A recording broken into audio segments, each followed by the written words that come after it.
Hey fight fans, welcome back to the Fight Book. This is the Indian accent guy, and today we have a lot of interesting fight updates related to the fight world. We have rankings update after UFC Kansas City, Jack Della Maddalena's shocking win over a world champion ahead of his UFC 315 fight, Jon Jones versus Tom Aspinall both breaks record as champions, and 9 new fight announcements including Arman Tsarukyan's next fight. So without wasting any time, let's start the video.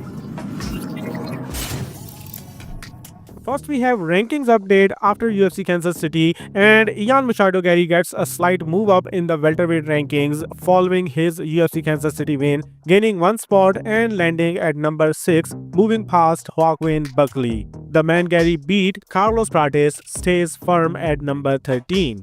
Sean Brady, who is the number 1 contender in the welterweight division, went off on Ian Gary for calling for a title shot next. He says Gary just beat number 13, he doesn't deserve anything. He can be the backup fighter all he wants, but that don't mean nothing. With the co-main event victory, Ming Yang debuts on light heavyweight list at number 14, pushing Alonzo Menifield down 1 spot to number 15. The retiring Anthony Smith departs the list in his final week of eligibility. In the feature bout, David Onama beat Giga Chikadze, and now he debuts on the featherweight list at number 14, while the man he beat, Giga Chikadze, departs the top 15 list.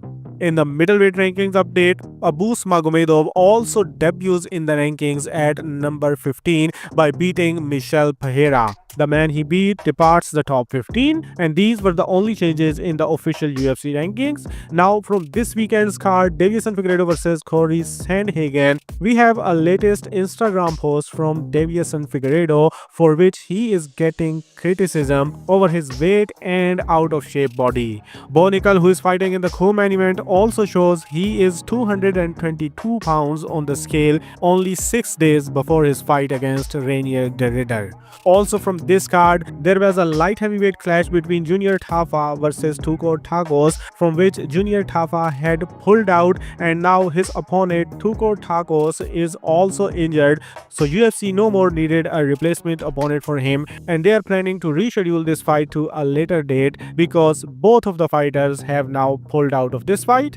Then from UFC 315 card, we have a footage where Jack Della Maddalena put BJJ world champion Craig Jones to sleep in training. All the UFC fans who were sleeping on JDMs are now awake, and JDM has now raised his stock with this leaked footage. Anyway, a fighter from UFC 315 card also pulled out. It was a featherweight Gavin Tucker who pulled out of his fight against Jeong Young Lee, but thankfully UFC have found the replacement, and it is Daniel Santos who will be taking on Young Lee next weekend at UFC 315. Other than this, we have 2 more fight announcements from the UFC as well as Arman Tsarukyan's fight announcement. First fight is added on UFC Vegas 107 card May 31, headlined by Blanchfield versus Barber, and it is a lightweight bout where Las Vegas' own Jordan Levitt will return in action against Kurt Holobaugh. Both are coming off a loss, looking to get back into the win column. Second fight is added on UFC Atlanta card on June 14th, headlined by Usman versus Buckley. It is another welterweight fight where Michael Chiesa will return against Court McGee. Then Karate Combat announced that UFC's number 1 contender at the lightweight division, Arman Tsarukyan, will take on Islam Makhachev's teammate Makhachev Zanukov in a submission grappling bout. It will be a catchweight 175 pounds fight this Friday on Karate Combat 54 card. And then now let's talk about the records that Jon Jones and Tom Aspinall has broken. Tom Aspinall is now the longest reigning interim champion in UFC history, surpassing Renan Barão's 534 days reign. And we are still no closer to getting the Jones fight. Anyway, Jon Jones now also have officially the second longest undisputed heavyweight title reign in UFC history, behind only Cain Velasquez's reign of 890 196 days from 2012 to 2015. Jones is only one step closer to having the longest title reign in two different weight classes. Now at the end of this UFC section, we have some random updates from the UFC. First, UFC lightweight Vince Pichel has officially announced his retirement from MMA at the age of 42. Then Guram Kutatiladze, after 3-2 run in the UFC along with Kevin Jousset, have been removed from the UFC roster. Dan Hooker has a new tattoo. Khabib Nurmagomedov again got seated in the emergency exit row on his flight. And the official trailer of The Rock Dwayne Johnson's The Smashing Machine, in which he is playing MMA legend Mark Kerr, is released. Now let's talk about some big news from the boxing world.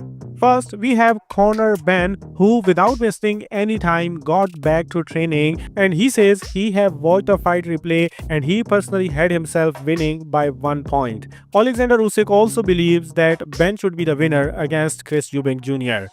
Anyway, there was Usyk vs Dubois press conference where Usyk gets Dubois to sign photos of that low blow from their first fight back in 2023, which is being used by Team Dubois, claiming Dubois would have won that fight if Alexander Usyk did not act it like that was a low blow. Don Charles in the press conference says that Usyk deserves an Oscar for his acting during the low blow incident in his fight with Dubois. Anyway, after a good press conference, they faced off, and this time without any pushing. This weekend's Fatal Fury card fighter also faced off, where Garcia looked so confident. Teofimo Lopez refuses to face off with Arnold Barboza, and a pretty ordinary face-off between Devin Haney versus Jose Ramirez. Ryan Garcia, in an interview with Ariel Helwani, says that he has only 2 fights left with Golden Boy, this one against Romero and then the next one against Devin Haney. And then the big news from unified super welterweight world champion Sebastian Fundora. Fundora was ordered by WBO to take on the number 1 contender Xander Zayas as the mandatory challenger. But just 3 days before the purse bids, Sebastian Fundora announced that he will not participate in the WBO purse bids scheduled for this Friday with Xander Zayas. Instead, Fundora will vacate his WBO World Super Welterweight title to target a rematch with Tim Tszyu for July 19th in Las Vegas as an optional defense for his WBC World Super Welterweight title. A fight between Keith Thurman versus Tim Tszyu was planned for Australia before Tszyu exercised rematch clause, which could be triggered before or after Fundora's first title defense. As far as Keith Thurman is concerned, he is now primed for an opportunity to become 2 division champion, as he will be facing the winner of Tszyu versus Fundora.